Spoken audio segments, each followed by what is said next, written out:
You are listening to the Horse Radio Network, part of the Equine Network family. I rode from a German dressage guy that worked closely with Will Coleman. Gerd Reuter was his name, and he always said, ride with love.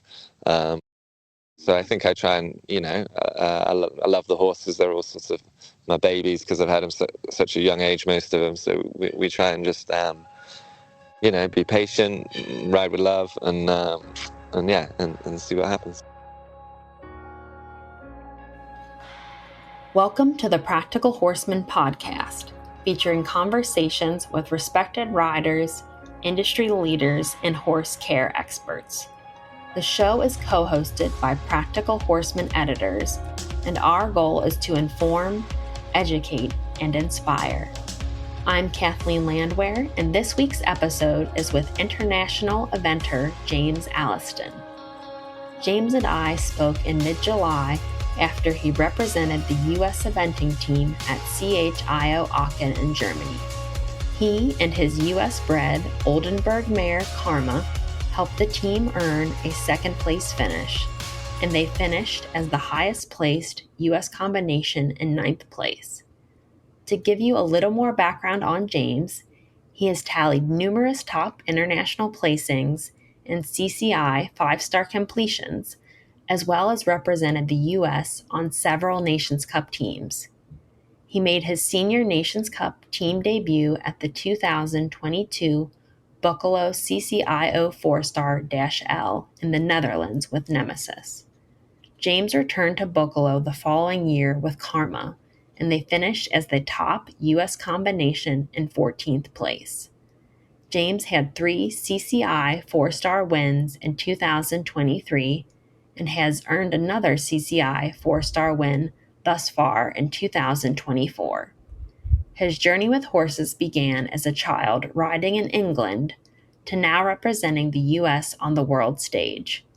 James operates his training business, Alliston Equestrian, with his wife and fellow international eventer, Helen Alliston, in Castro Valley, California. In our discussion, James talks about what he enjoys about eventing, how he handles big competitions, and his training philosophy. Before getting into the conversation with James, I'd like to share a word from this episode's sponsor, Purina. There's more talk than ever about the importance of probiotics in equine health, but not all probiotics are created equal. New Purina Systemic Supplement remains live and active after the pelleting process and throughout the digestive system, making it all the way to the hind gut. Systemic was designed to support normal recovery after exercise and occasional gastrointestinal stress. Whether you're using a probiotic now or not, it's time to use a live and active supplement from a name you trust. New Purina Systemic Probiotic. Now, let's jump right into the conversation with James, where he begins by talking about how he got his start with horses. I grew up in Gloucestershire, England, Minchinhampton, and we moved, I think probably when I was 4 or 5, we moved to a house and they had a pony next door, and they said to my mum, my brother and I, my brother's a year older, we could ride the pony if we wanted. So my mum had a pony when she was a kid, so she knew how to ride, so she taught us on this little pony next door. So that's how I got going. And then the area in Gloucestershire is a really horsey area, so I joined Minchinhampton Pony Club, and there was lots of ponies locally that we got lent, old ponies very kindly we were allowed to ride and stuff like that. So that's kind of how I got going. Okay. And you eventually, how did you end up here in the U.S.? And then, so I took a gap year before college. I went to college in England, but I took a gap year, and I was keen on the riding, and I kind of wanted to travel, but I didn't really, a lot of people would go to Germany or France or somewhere, but I didn't speak a language well enough, honestly, to do that. So So I was like, all right, I'll come to America, and I want to come to. Everyone wants to come to America, so I came to America, and Bruce Davidson Sr. was very well known in England because he spent some time there and was world #1. And at that time, he was sort of a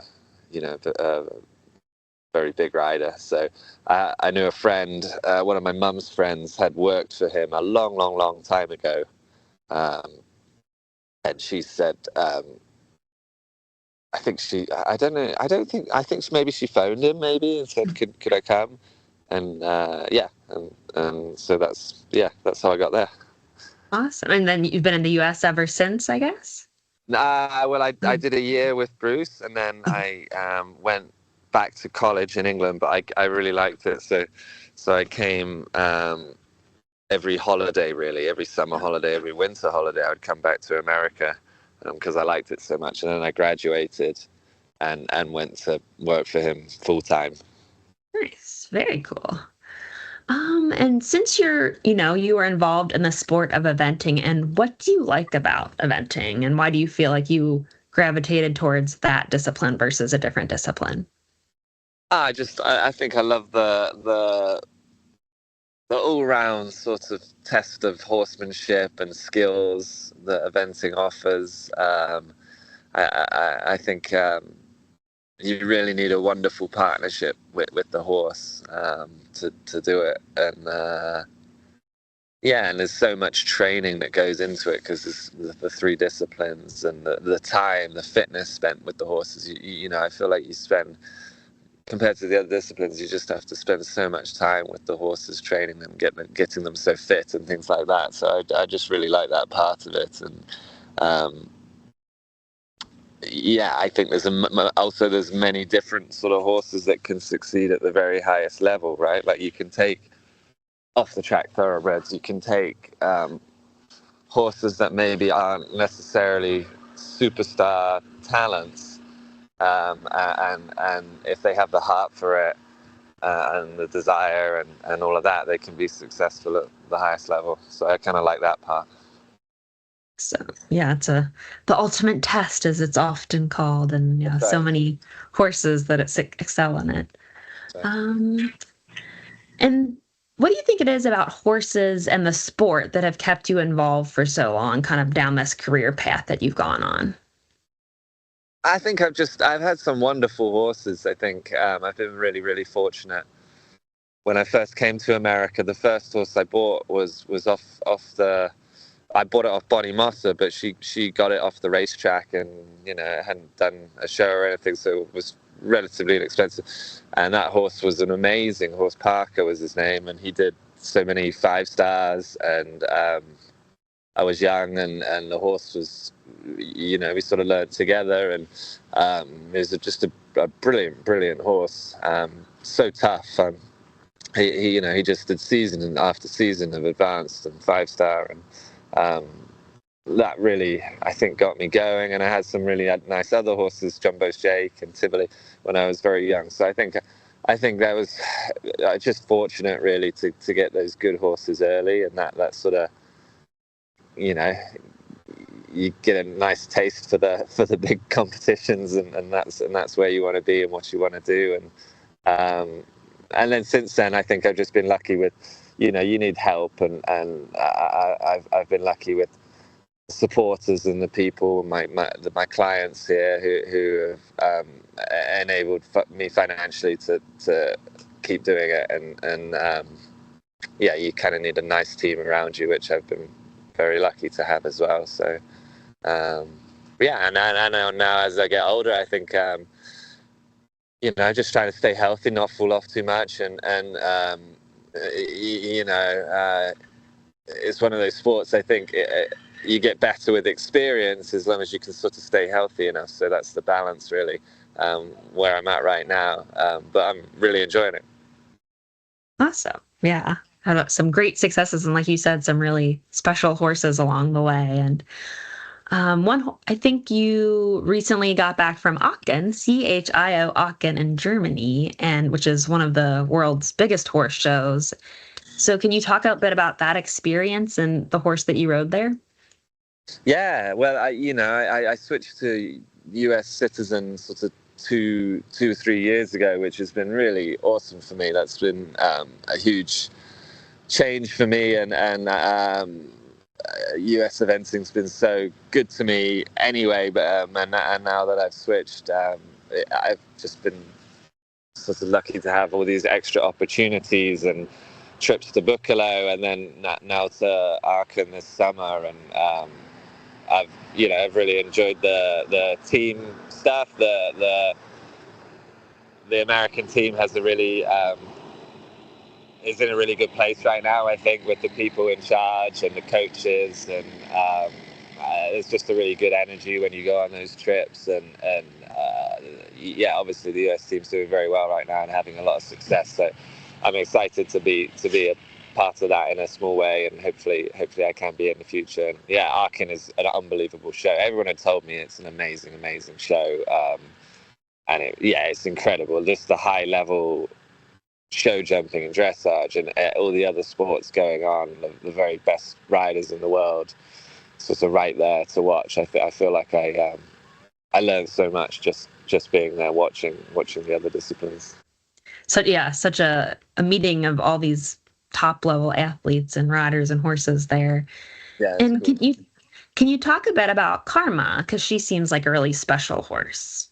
Yeah, she's it's a really cool story, actually. So she's bred on the West Coast by the Crowley family. Katie Crowley's an advanced rider out here from Oregon, but she trains with our friends at Chocolate Horse Farm, Andrea Pfeiffer.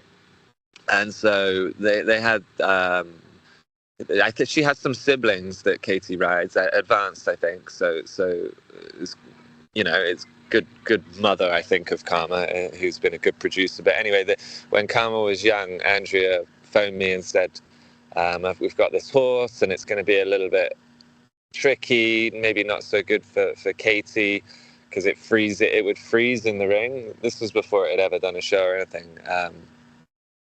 And you worry with those ones whether they're going to throw themselves on the ground and do something strange. So she sent it to me, and after a couple of weeks, we sort of talked, and I said, I've got it going now, but it's sort of, I've sent it mad. Like you'd just get on and it would just want to go 100 miles an hour around the arena, but it didn't freeze anymore. So I said, it does, we sort of got over one thing, but I've sort of created another monster. And I can't really sell it for you, I don't think. I don't know how you would. So she's sort of, Andrea knew how talented it was and what a good jumper it was. So she said, would you just want to have it and see what you can do with it? And I'll talk to Katie and her family, and hopefully we can just give the horse a chance. And it's obviously incredibly talented, and see what happens. So it's just, I guess, a good example of the eventing community, sort of, how cool it is when everyone sort of gets together and helps each other, and that's Karma's story. So she was a little difficult on the flat getting going, but always an incredible jumper, and now I like to think the dressage is sort of catching up, getting a little bit better, and the jumping, she's so fast, so careful, so quick, and all of that. I'm really excited for her. Great. Yeah, it seems like she's had a lot of really great results already, and hopefully many more to come. I hope so, yeah. Yeah. Do you have, just kind of thinking back of some of your top results that you've had with various horses over the years, were there any wins that you felt were kind of some big ones of your career thus far? I'd say like Montana with Paper Jam a few years ago was quite unexpected. I didn't necessarily that he probably has to try a little bit harder than some of the other horses to get the wins at that level. So that was a really cool one. I was really excited to win Montana with him. I think that was 2021 maybe. And then I think just all the ones early on. I mean, I still when you get any time, even now, I'm obviously incredibly excited about it. But I think just the ones early on when you haven't won anything before, they're always super exciting. So Jumbo's Jake, I would say, winning Galway, which was our big 4 long in California. Sort of when that happened, I think that was 2010 maybe. That was super exciting for me, and yeah, really cool. Awesome. Yeah, those memorable wins, are nice for throughout anyone's career. Yeah. And with the sport, obviously there can also be disappointments. Those top results, and then some kind of days that don't quite go as planned with rails, maybe on show jumping on the final day. And how do you kind of handle some of those disappointing moments in the sport? Yeah, I mean, it's any sports, isn't it? And then particularly our sport, because you're involving horses as well. It's not just the human effect where you can have mistakes and things can happen, but you have horses as well that aren't machines. So I feel like you never quite know what can happen. You can have the best horses in the world and be expected to do very well, and the horse can trip and fall over. And I mean, I've had it all. Obviously, all of those things happen. But I think you just have to, understand that even the very best riders in the world, Michael Young, it doesn't happen very often, but I'm sure, and I've not really seen it, to be honest, but I'm sure he make the odd mistake, and things happen. The horse, not that this was his fault, but the horse tripped at the European Championships, didn't it, last year, and went down, and it was pretty unexpected. So I think that's just the part of it, and I think just sort of trust what you do, and if as long as you're having success and it's working or whatever, a little anomaly here and there, it's okay to learn from it, obviously, but don't carry it with you, and take it for the next horses you ride and things like that. I try and be like that. Like if I have a fall or something at a show, normally I've got, in most shows I'm riding a few horses, so I've got others to ride. So I think it's important that why did that happen? What did I do wrong? Or maybe nothing. Maybe it was just a weird thing. But try and learn from it, and then have a clean slate, and trust your skills and the horses for the next ones you ride. Sure. Yeah, that's great advice for those who have, who doesn't run into some bumps along the road. Yeah. And now, do you ever get nervous at competitions? And yeah. If so, how do you handle nerves? I think it's normal, right? Like I sort of try and embrace it. Like I feel like if you're nervous about something, it means you care, and it also means you're paying attention. And I think in our sport, it can be dangerous. So if you're not nervous, maybe you're not having that attention to detail and that care like you should in sort of the heat of battle of competition, when you're having to go fast and make split-second decisions. They're going to keep you and the horse safe. So I kind of I don't necessarily. Maybe when I was younger, sometimes they can be a bit crippling, right? When you feel that pressure and it's not a comfortable situation. But I feel like now I'm certainly nervous for honestly at any shows, but especially the big shows. I'm nervous, but it's more nervous because I want what we've worked towards to go well, and those sorts of nerves. I think you can harness them to help you in a way, and hopefully it slows everything down and makes your decisions sort of sharper and clearer.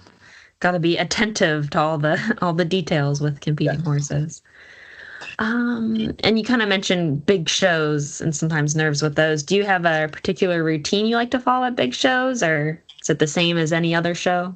No, I mean, in general, I would say it's the same. I try and if things have gone well, I try and keep everything pretty consistent. If something's not gone quite how I wanted, I'll change something. It might be something pretty innocuous or whatever, a little bit of equipment or whatever, nothing major. But I'll always make sure I'm not repeating what didn't go well, I guess.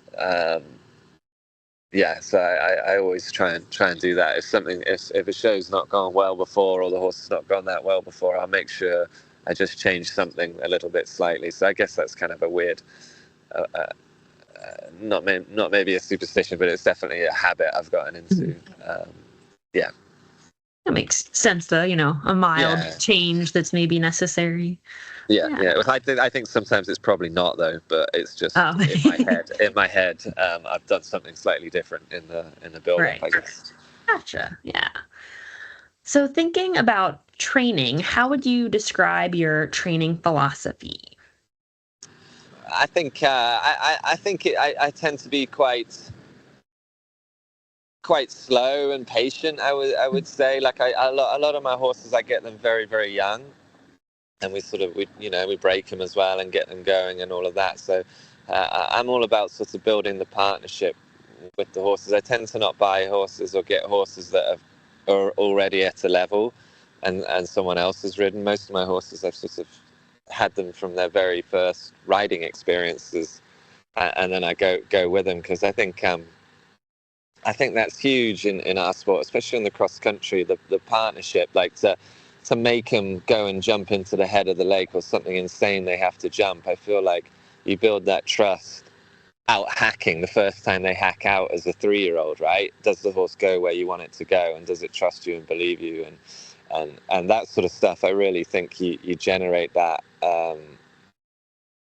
sort of thing with just the initial experiences, and just it sounds weird, but if they whip around out hacking, I really don't like that for the cross country. I'm like, if I can't hack down the road, how am I gonna jump that massive 5-star fence away from the stables, So I kind of think of it that way, I guess.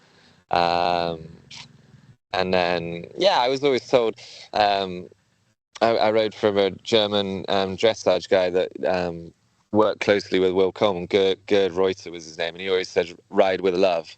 So I think I try and, I love the horses. They're all sorts of my babies, because I've had them such a young age, most of them. So we try and just, be patient, ride with love, and see what happens. Awesome. Yeah, that's a great way to think about training horses. Do you have a favorite exercise, maybe jumping or flat work, that you like to do with your horses? And if kind of, why is it your favorite, and can you describe it? Sometimes what I'll do is I'll just chuck a few poles down, like in the arena, because I think that a lot of times they'll sort of be on like bounce distances, and it sounds very, very basic and easy, but just I think the foundations of jumping riding are sort of coming in balance, and having the horse where you can place it well at the jump and it's rideable and all of that. And I think that translates to whatever level you're doing, right? Like whether the horse is just learning how to jump, or the horse is a 5-star horse. Can you sort of present them to the jump in a good way, in a place and a balance and all of that, and a speed appropriate where they can negotiate it, and you don't need to sort of necessarily jump mountains to practice that. As simple as just cantering a little pole on the ground sort of grid thing, you can really train your riding to be accurate, and also train the horses to sort of listen to you and be rideable. So I think I would say I do. I normally just have some poles on the ground like that in the ring anyway, and I just pop through those quite a lot on older horses. So it's nothing fancy, no trick, but that's definitely something that I do quite a lot on all the horses. It'd be beneficial, get everyone listening and work in. Exactly. I guess we've gone through most of the questions and more some kind of wrap up questions. And why do you think you've been successful as a rider?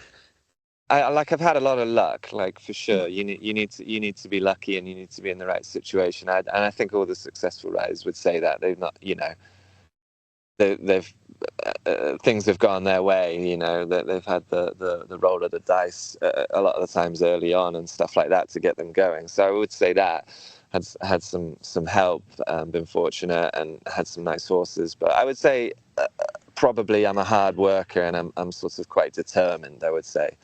I think my reaction to things not going well normally is to work harder, and I'm definitely I don't get very defeatist or anything like that. I'm the other way around. I sort of get a little bit more. If it doesn't go well, it makes me work harder, which I think is a good quality if you want to have a long career. You don't want sort of the things going badly to sort of derail stuff. You want it to fuel the fire, I guess. Sure, absolutely, yeah. And equestrian sport can be tough. And what do you think the hardest part of the sport is for you? I think the injuries to the horses. I think I know there are injuries in the other disciplines too, but in eventing, it's such a test on the horse at the high levels physically. Where you can have these. I've had some fabulous horses that I know could be champions, but I just couldn't keep them sound. And every top rider's like that, I'm sure. Like if they had their best horses stay sound, they'd have so much more success. But that's part of the sport, unfortunately. It's just you have to do your best with getting them fit and being sensible how you train them and all of that. But even if you're incredibly careful, one bad step and they're done for a year and maybe their career, unfortunately, which is a bit dark, but that is my experience. It can be heartbreaking. And those things are, it's hard not to get down when that happens. But honestly, I think though, if they have to have a year out, I was speaking to Dr. Susan Johns, who's the US team vet who was at Aachen, and she was like, I was like, these tendon injuries are killing me. It's really sort of sad and depressing and whatever. She's like, it's a year out, and they can come back from a bowed tendon. Like loads and loads of horses come back from it, and she sort of had a very positive outlook about it. So I think a year out seems like an eternity if they get hurt. But as long as you're slow and patient bringing them back, I think they have a chance to return to the same level, hopefully. But yeah, that's definitely the hardest part for me, is dealing with the injuries, for sure.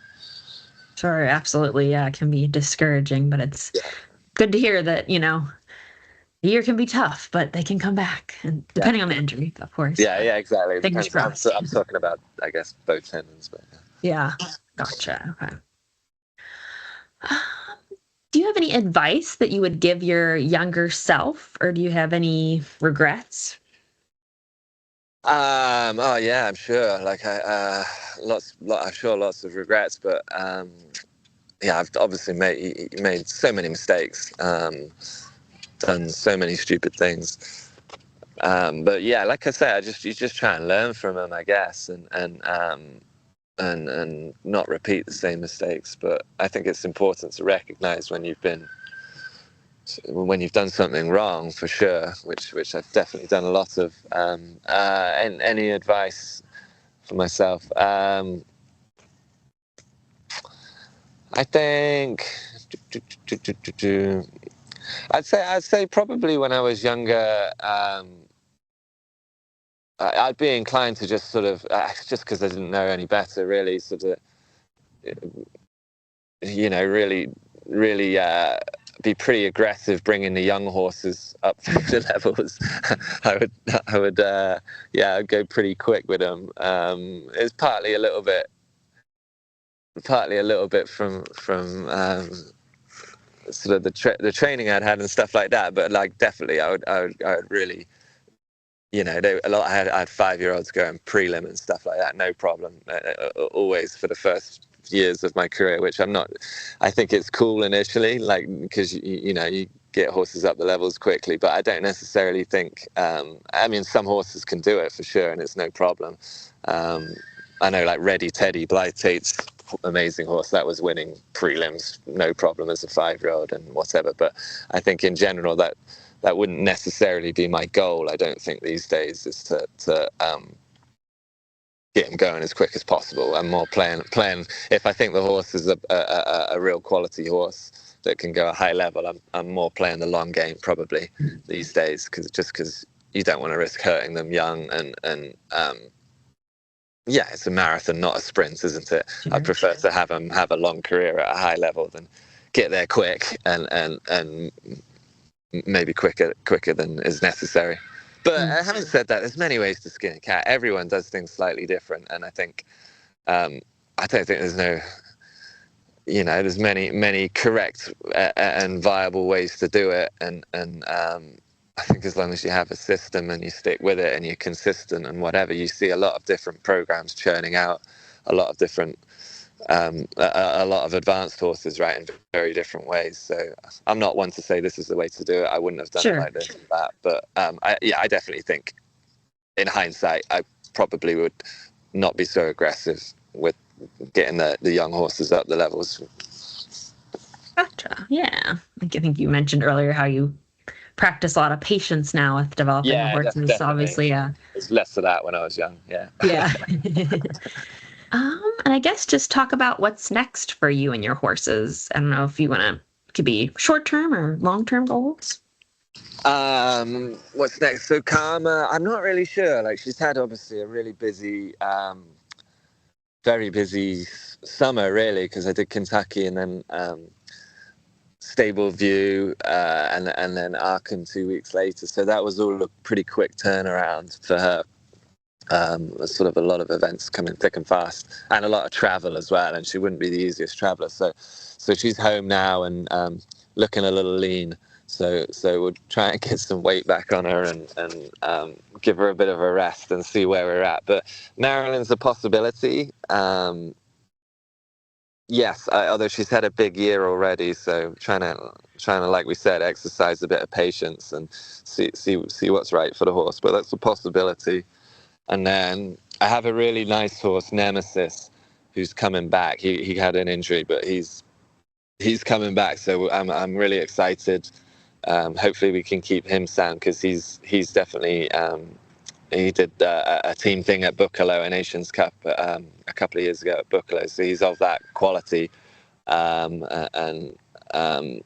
he did Kentucky last year. So to have him back would be really exciting. If I could have him and Karma at the sort of at the sharp end of my string, that would be really cool for me. Awesome. Very cool. Yeah, we went through all of my questions. I don't know if there's anything else you would like to add, or.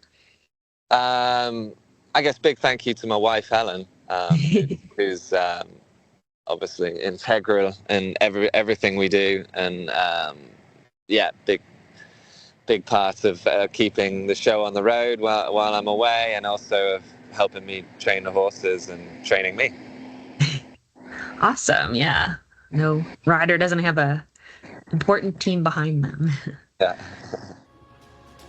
Thanks for listening to this week's conversation with James Alliston, and a big thank you to the episode sponsor, Purina. Learn more at purinamills.com. You can subscribe to the Practical Horseman podcast on Apple Podcast, Spotify, Stitcher, or wherever you listen. While you're there, please rate and review the show. Thanks again for joining us. I'm Kathleen Landwehr, and you've been listening to the Practical Horseman podcast.